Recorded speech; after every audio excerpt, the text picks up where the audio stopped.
اللهم صل وسلم وبارك على سيدنا محمد.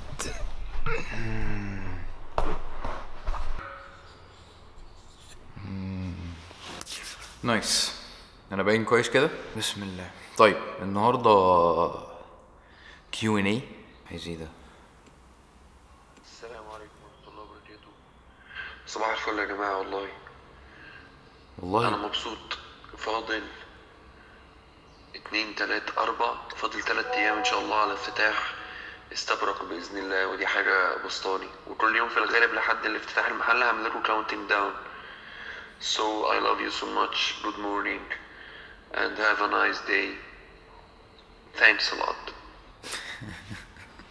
اوكي let's do this. اول سؤال so many questions. محمود فوزي بيقول نفس سؤال المرة اللي فاتت اللي ما جاوبتش عليه. معلش يا حودة، انا عاوز اتعلم جرافيتي. اكتشفت انه موهبة، والموهبة دي مش عندي. اوجدها ازاي؟ بص يا برنجي، الجرافيتي مش موهبة. انا اصلا لا اؤمن بحوار الموهبة ده.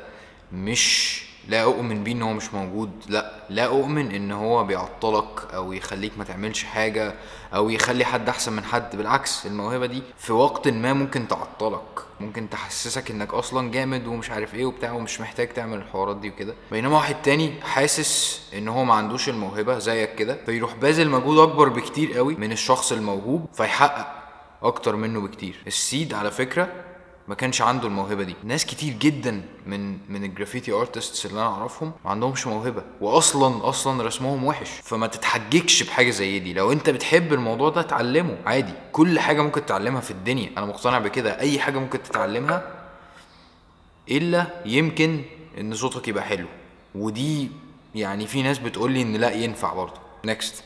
استبرق وسيله ولا غايه؟ وهتشتغل في ايه بعد ما استبرق تاخد وقتها وتقرر تشفت على حاجة تانية؟ سؤال جامد جدا. هو الإجابة اللي أنا عايز أجاوبها إن أي حاجة في الحياة وسيلة للغاية الأكبر اللي هي الدعوة. فعلى اعتبار إن النية دي صادقة فأصبحت إيه؟ استبرق وسيلة، والفلوج وسيلة، وأي حاجة في حياتي أعملها هتبقى وسيلة. حاليا استبرق والفلوج هما الاتنين أولويات متقاربة جدا، لأن هما الاتنين تحت نفس المظلة. فبالتالي استبرق اصبحت ايه؟ الحاجة اللي بتاخد اشكال كتير متعددة واللي اقدر من خلالها احقق اللي انا عايزه. يعني استبرق هي اللي انا بقدم نفسي بيها، هي اللي بقدر اقول ان والله انا عندي شركة اسمها كذا وبتسعى ان هي تكون كوميونتي فلاني والفلوج بيسبورت ده. ولو عملت حاجة تانية او تالتة قصدي بقى، في الاغلب هتكون ماشية في نفس الاطار. بس استبرق هتظل هي الحاجة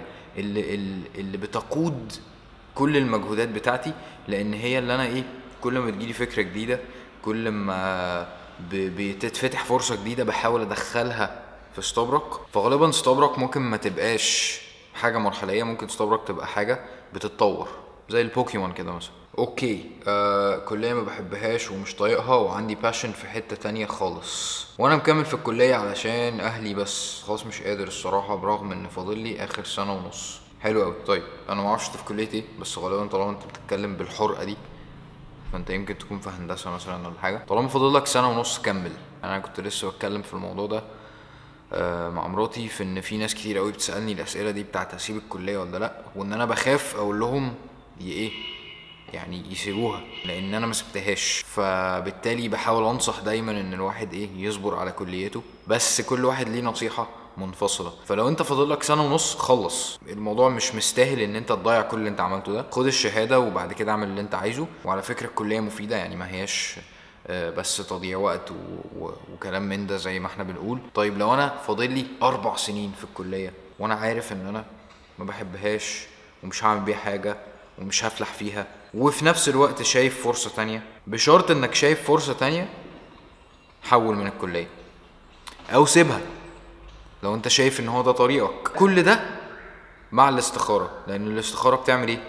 بتديك بركة الحاجة، بتخليك مطمن، وبتنزع من قلبك ايه؟ الندم اللي هيجي يقولك لو كنت كملت كان ممكن يحصل ومش عارف ايه وكده. فكل واحد ليه نصيحته، وانا عرضت الفكرتين وكل واحد يشوف هو مكانه فين بالظبط. نيكست. التصوير حرام ولا حلال؟ يا عم فكك مني بقى يا عم انا بصور كل يوم يعني.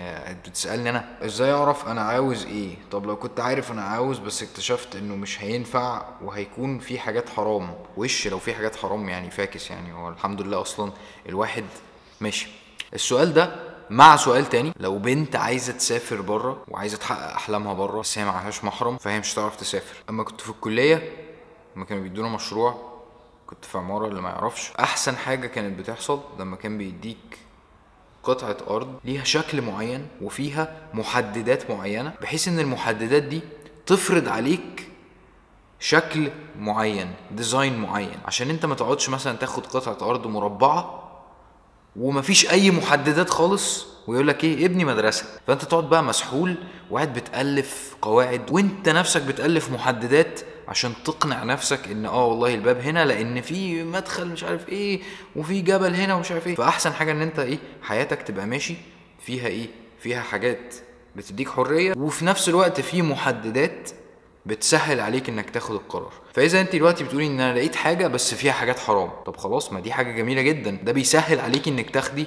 القرار انك ما تعمليهاش. نفس الكلام البنت اللي عايزه تسافر، الدين بيقول ان البنت ما ينفعش تسافر من غير راجل، فده بيسهل علينا ان احنا ناخد القرار. وهنا بقى مفيش ولا ندم ولا زعل ولا كنت اقدر ولا مش عارف ايه، وهو ربنا سبحانه وتعالى مهيأ ده وخلاص، واحنا ايه نلتزم بدوت ونستسلم ليه.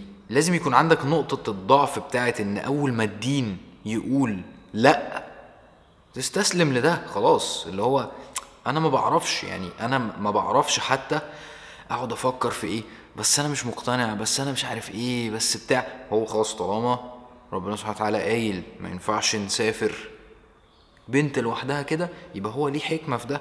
واحنا مش هنقعد بقى نتكلم على القصص بتاعت البنات اللي راحت في بنات راحت والدنيا مشيت معاها وما حصل لهمش حاجة والدنيا مش عارف ايه، بس الحكم بيتحط على أسوأ الظروف، ما بيتحطش على الظرف الجميل الحلو اللي اصلا مش هيبقى فيه مشاكل.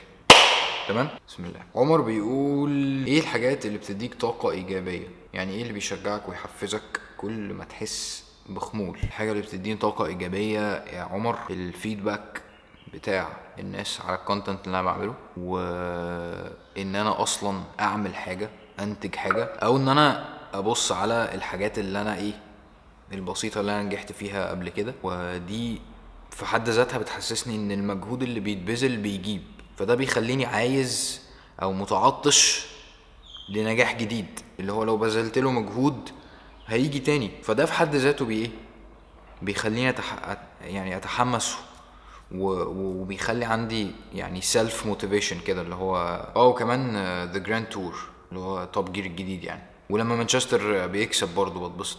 This is a good question. تحقيق النجاح بيبقى نتيجة على فروق فردية، نسبة ذكاء، سكيلز، مالتي تاسكينج، ولا ببذل المجهود؟ اللي ما فهمش ان هي بتسأل ان انت يعني بتحقق النجاح بالسكيلز بتاعتك ولا ببذل المجهود. ان الله لا يضيع اجر من احسن عملا. فهنا في نقطة مهمة جدا، العمل ده مش عمل وخلاص، من احسن عملا يعني انت لازم تتقن عملك، لازم تعمله بشكل كويس، بشكل حلو، بشكل ذكي. فاذا ثانية واحدة اصل لسه ما عندناش غاز والانبوبة فضيت، كنت بحاول الحقه بس ما لحقتوش. يلا خير. كنا بنقول ايه؟ فاذا النجاح بينقسم لحاجتين، توفيق من ربنا سبحانه وتعالى في المقام الاول، تاني حاجه احسان العمل، ان انت تتقن عملك. ربنا ما قالش بقى الاذكى هو اللي بينتصر ولا اللي عنده سكيلز. فهكرر تاني حته ان الموهبه فيرسز المجهود، بلاش نتحجج بالموضوع ده. ازاي اقاوم الانحراف ورا الترند وافضل محافظ على مبادئ واحقق النجاح في نفس الوقت؟ ازاي تقاوم الانحراف الانجراف ورا الترند وتفضل محافظ على مبادئك؟ من زمان وانا عندي ايمان كبير بحتة ان ما ينفعش نقلد حد ولازم احنا يعني اللي عايز حاجة يعملها بنفسه ويصنع هو الترند بتاعه. حتى ستاربكس اسمها ستاربك ترند سيترز عشان احنا بنحاول نسيت ترند. فانا عشان كده دايما بحاول احافظ على الحتة دي، ولما بلاقي حد بيتنازل عن اي حاجة من مبادئه في سبيل ان هو مثلا يحقق نجاح كبير، يجذب فئة معينة من الناس، يكسب فلوس، بحيث بعد كده يبدأ ايه يعمل حاجة فيها القيم بتاعته، بتضايق جدا ويعني بحس انه ما ينفعش. امتى هنبدأ احنا نعمل بقى الحاجة بتاعتنا؟ ما هو كل شوية لما واحد يجي يتنازل ويقول لك اصل احنا محتاجين نوصل لهم، اصل احنا محتاجين نحقق بس ايه نجاح معين، مش عارف ايه، ده بطبيعة الحال يعني هيأخر التقدم بتاعنا. فلما نيجي بقى احنا نبتدي نقول والله انا عمري ما هتنازل بقى، خلاص فكك، ساعتها بقى ايه هنبتدي خطوة خطوة نحقق الموضوع ده. اللي انت ممكن تعمله بقى واللي انا بعمله ان انا ببص على ناس ماسكين في القيم بتاعتها ما بيتنازلوش خالص، وصلوا لايه، زي مثلا المقالة اللي اتكتبت في الجورنان. بالمناسبة بخصوص الجورنان انا ما كنتش قصدي ارميه، يعني كنت قصدي احطه على البتاع، بس هو وقع لان ساره كلمتني بعد كده وقالت لي ان هم اتضايقوا وان هي اتضايقت وبتاع. المهم فانت تبص بقى على الحاجات الصغيره دي اللي بتديك انديكيشن او مؤشر على ان اللي مش بيتنازل بيلاقي برضو. الحمد لله رب العالمين. انا عايز اجرب زاويه تانية لان انا حاسس ان الكادر محروق. مفرقتش حاجه بس قشطه. اوكي. في حاجات كتير قوي نفسي اعملها وحاجات كتير قوي نفسي اتعلمها. انا حاليا ثانويه عامه، بقول لما السنه تخلص هعمل كذا وكذا، بس مش قادر اعرف انا عايز ابقى ايه في الاخر، مش قادر احدد ايه المجال. طيب هو انا كنت عملت محاضره عن الموضوع ده واتكلمت عن ازاي تعرف اللي انت بتحبه. هسيب اللينك بتاعها هنا. هو بيبقى على الشمال. هو لو الفيديو كده هي هتبقى. انا دخلت في الفتره الاخيره في كذا عمل تطوعي واكيد في اختلاط، بس بحاول على قد ما اقدر. انا عموما لما حد بيسالني بقول ان لو في اختلاط من اي نوع بلاش، لان لو انا بعمل حاجه غلط عشان اعمل حاجه صح ده بيبوظ اصلا العمل. فلو انا مكانكو انا عن نفسي ما اكونش جزء من حاجه زي دي. في اعمال تطوعيه للبنات بس، في اعمال تطوعيه للولاد بس، فنحاول نكون جزء من حاجه زي دي يعني افضل يعني. حاسس انك لقيت اسلوبك وطريقتك الخاصة اللي بتميزك في تقديم الكونتنت بتاعك ولا لا؟ الحمد لله. وبرضو انت شايف انك قدمت حاجة مميزة بالنسبة للبراند بتاعك ولا شيء مكرر؟ هل لو حد شاف شغلك هيقول ان ده شغلك انت ولا مش هيعرف يميزه؟ الحمد لله هو مش مكرر خالص، لان احنا عملنا ريسيرش كويس جدا قبل ما نعمل استبرق، غير ان احنا اساسا يعني فكرنا كان مختلف عن بقية الناس. وانا متأكد يعني ان شاء الله ان مفيش حد، وده ما هوش غرور خالص، مفيش حد هيعرف يعمل استبرق زي ما احنا عاملينها بالفكر بتاعنا. واصلا مفيش حد كتير عنده الفكر بتاع مزج الاسلام بالغرب، بالثقافة المتقدمة،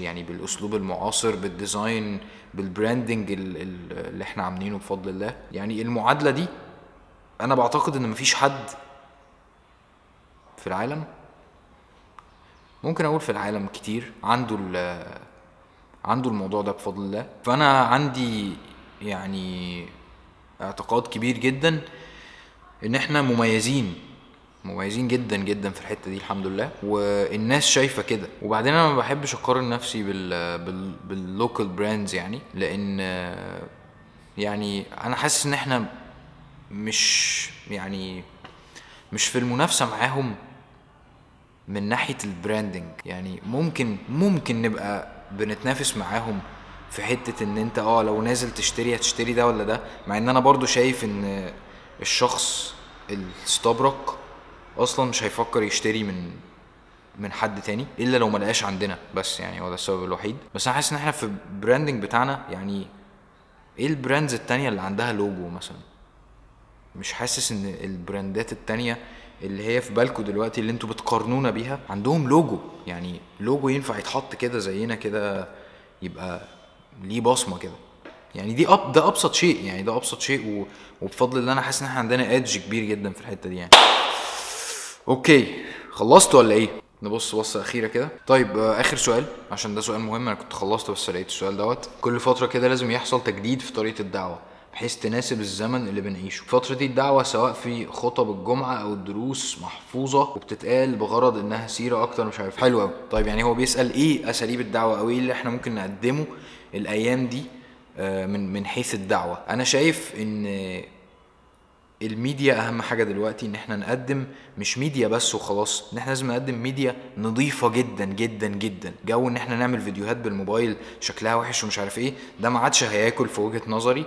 لازم تقدم حاجه يعني فول اتش دي 4K يا عم، لو تعرف اخراج جميل مش عارف ايه، علشان احنا بنتكلم في دين بقالنا كتير، وناس كتير عندها علم ومش عارف ايه، بس العلم ده هيطلع ازاي؟ العلم ده هيطلع والناس تشوفه لما يبقى نضيف، لما يبقى بتقدم بشكل نضيف. لان انت ماشي دلوقتي في سوشيال ميديا، معلومات السنين وفيديوهات السنين ومش عارف ايه، وكل الناس بقت ما بتتفرجش على الحاجه الوحشه. علشان اصلا تتميز في ان انت تبيع منتج مثلا، لازم تقدمه بشكل جميل وشكل نظيف، علشان اقف عليه وادوس على الفيديو بتاعك او ادوس على البوست بتاعك.